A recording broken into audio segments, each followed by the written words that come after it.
দেশ থেকে আজ হারিয়ে গেছে, দেশ থেকে আজ হারিয়ে গেছে স্লোগান জয় বাংলা।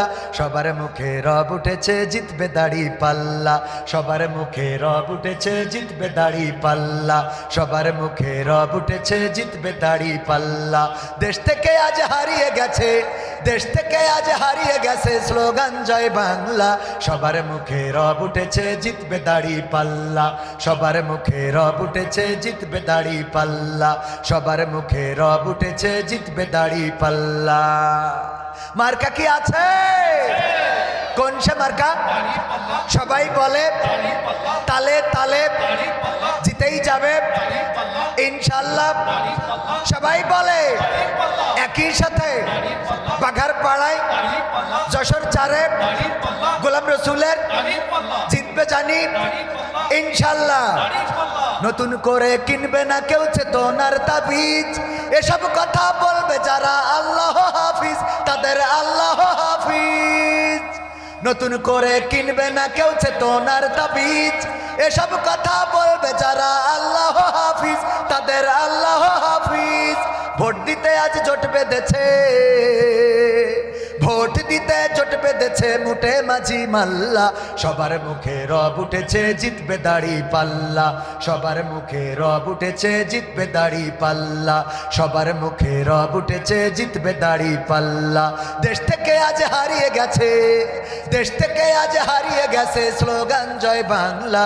সবার মুখে রব উঠেছে জিতবে দাড়ি পাল্লা, সবার মুখে রব উঠেছে জিতবে দাড়ি পাল্লা, সবার মুখে রব উঠেছে জিতবে দাড়ি পাল্লা। বিজয়ের মার্কা কি আছে? কোন সে মার্কা? সবাই বলে আরো জোরে তালে তালে। জোর হলো না বাঘার পাড়ায়, অভয়নগরে, যশোর চারে গোলাম রসুলের জিতবে জানি ইনশাল্লাহ। সবাই বলে দুর্নীতি আর চলবে না ভাই স্বাধীন বাংলাদেশে, রাজনীতি করিতে হবে দেশকে ভালোবেসে, দেশের মানুষ ভালোবেসে। দুর্নীতি আর চলবে না ভাই স্বাধীন বাংলাদেশে, রাজনীতি করিতে হবে দেশকে ভালোবেসে, দেশের মানুষ ভালোবেসে। সে পথ ধরেই আনবে বিজয়, সে পথ ধরেই আনবে বিজয় জামাত ইনশাআল্লাহ। সবার মুখে রব উঠেছে জিতবে দাড়ি পাল্লা, সবার মুখে রব উঠেছে জিতবে দাড়ি পাল্লা, সবার মুখে রব উঠেছে জিতবে দাড়ি পাল্লা। দেশ থেকে আজ হারিয়ে গেছে, দেশ থেকে আজ হারিয়ে গেছে স্লোগান জয় বাংলা। সবার মুখে রব উঠেছে জিতবে দাড়ি পাল্লা, সবার মুখে রব উঠেছে জিতবে দাড়ি পাল্লা, সবার মুখে রব উঠেছে জিতবে দাড়ি পাল্লা, সবার মুখে রব উঠেছে জিতবে দাড়ি পাল্লা, সবার মুখে রব উঠেছে জিতবে দাড়ি পাল্লা। মারহাবা বলবেন না? আপনাদের আকাঙ্ক্ষিত গান হচ্ছে না নাকি? হচ্ছে? তাহলে মারহাবা আসতে কেন? আরেকটু জোরে বলেন, আরেকটু জোরে। ভয় করে, ভয় করে। নারায়ে তাকবীর, লিল্লাহি তাকবীর। ওই বাঘার পাড়ায় বিজয়ের কোন মার্কা কি আছে? যশোর চারে বিজয়ের কোন মার্কা কি আছে? চাঁদাবাজ সন্ত্রাসী রুখে দেওয়ার মার্কা কি আছে? দুর্নীতি বন্ধ করার কোন মার্কা কি আছে? মা বোনদের অধিকার ফিরিয়ে দেওয়ার মার্কা কি আছে? ওই সেই মার্কা। সবাই বলে জিতেই যাবে ইনশাল্লাহ। আগামী দিনে জিতবে এবার। সবার মুখে রব উঠেছে তালে তালে, একই সাথে জোট বেঁধেছে ইনশাল্লাহ।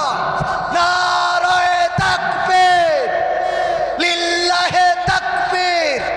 ভোট চাই ভোটারের, ভোট চাই ভোটারের। মা বোনেদের বলে যায় দাড়ি পাল্লায় ভোট চায়, মা বোনেদের বলে যায়, বাঘার পাড়ায় বলে যায়, যশোর চারে বলে যায়, সবার কাছে বলে যায় নারায়ে তাকবীর। সম্মানিত ভাইয়েরা, আর সময় ক্ষেপণ করতে চায় না। যতটুকু বলেছি, যতটুকু শুনিয়েছি, ইমানি চেতনাকে উজ্জীবিত করার জন্যে, মাথায় রাখতে হবে, জন্ম যখন নিয়েছি মৃত্যু তখন হবে, কিন্তু আমরা বিড়ালের মতো 500 বছর বাঁচতে চাই না। আমরা সিংহের মতো গর্জন দিয়ে আল্লামা সাঈদীর সেই বক্তব্যকে রিপিট করে বলতে চাই, আমরা সিংহের মতো গর্জন দিয়ে 2 ঘন্টায় জমিনে বাঁচতে চাই। আগামী 12 তারিখকে সামনে নিয়ে মাঠে ময়দানে হাটে ঘাটে রাজপথে ঘরে বাড়িতে যে যেখানে আছেন সব জায়গা থেকে দুর্বার গতিতে ছুটে চলতে হবে। আর কোনো বিশ্রাম নয়, আর কোনো অলসতা নয়। সকল অলসতা বিশ্রামকে ছেড়ে ফেলে 12 তারিখে দাঁড়িপাল্লার বিজয় ছিনিয়ে এনে তারপরে আমরা বিশ্রাম নেব ইনশাআল্লাহ। রাজি আছেন? রাজি আছেন? আগামীর দিন হোক কোরআনের দিন, 12 তারিখের দিন হোক দাঁড়িপাল্লার দিন। 12 তারিখে সারাদিন দাঁড়িপাল্লায় ভোট দিন। 12 তারিখে সারাদিন মনে থাকবে ইনশাআল্লাহ। প্রতিটা মানুষের কর্ণকুহরে পৌঁছাতে হবে। এই দেশকে যদি দুর্নীতিমুক্ত করতে হয়, শোষণ মুক্ত যদি করতে হয়, এই দেশে যদি কোটা বৈষম্য দূর করতে হয়, এই দেশে যদি বেকারদের চাকরি দিতে হয়, মা বোনদের ইজ্জত যদি রক্ষা করতে হয়, গরিব দুঃখী মেহনতি জনতার অধিকার যদি ফিরিয়ে দিতে হয়, আপনারা 54 বছর দেখেছেন, কত দল দেখলাম, কত নীতি দেখলাম, কিন্তু মানুষের অধিকার ফিরিয়ে দিতে পারে নাই। বঙ্গবন্ধু থেকে ডক্টর ইউনূস পর্যন্ত পারে নাই।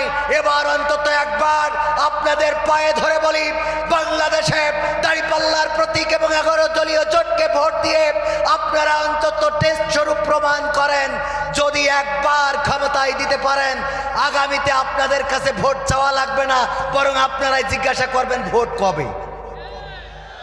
আপনারা জিজ্ঞাসা করবেন ভোট কবে, বলবো যে কেন, কারণ হলো যে গতবার ভোটটা দিতে পারি নাই। এমন একটা দল, এমন দেশ গড়ার কল্যাণমুখী দল, অথচ ভোটটা দিতে পারি নাই, না জানি কবে মারা যায়। আমি একবার অন্তত সিল মেরে মরতে চাই, ঠিক না বেঠে? সেই দিন আসবে ইনশাআল্লাহ, বলেন ইনশাআল্লাহ। সেই দিন আসবে এবং বাঘারপাড়া থেকেই সেই দিন শুরু হবে, কারণ বাঘারপাড়ার প্রার্থী শুধু বাঘারপাড়ার নয়, উনি যশোর জেলার আমির, বলেন ঠিক কিনা? সুতরাং বাঘারপাড়ার দায়িত্ব অনেক বেশি, বাঘারপাড়ার দায়িত্ব অনেক বেশি। আমরা যদি মসলিউদ্দিন ফরিদকে বিজয়ী করে দেখাই, অন্যরা যদি অ্যাডভোকেট গাজী এনামুল হক, মুক্তার আলী, আমাদের আব্দুল কাদের, অন্যদেরকে বিজয়ী করে দেখায়, আর বাঘারপাড়ায় যদি গোলাম রসুল সাহেব বিজিত না হয়, বাঘারপাড়াবাসী জবাব দিতে পারবেন না। আপনাদের এই বিবেকের দায় থেকে মুক্তি পাবেন না। এই জন্য বিবেকের দায়বদ্ধতা থেকে আর নয় বিশ্রাম, এবার শুধু সংগ্রাম। জিতবে ইনশাআল্লাহ, মার্কা দাঁড়িপাল্লা, মনে থাকবে? মার্কা কোনটা? আসসালামু আলাইকুম।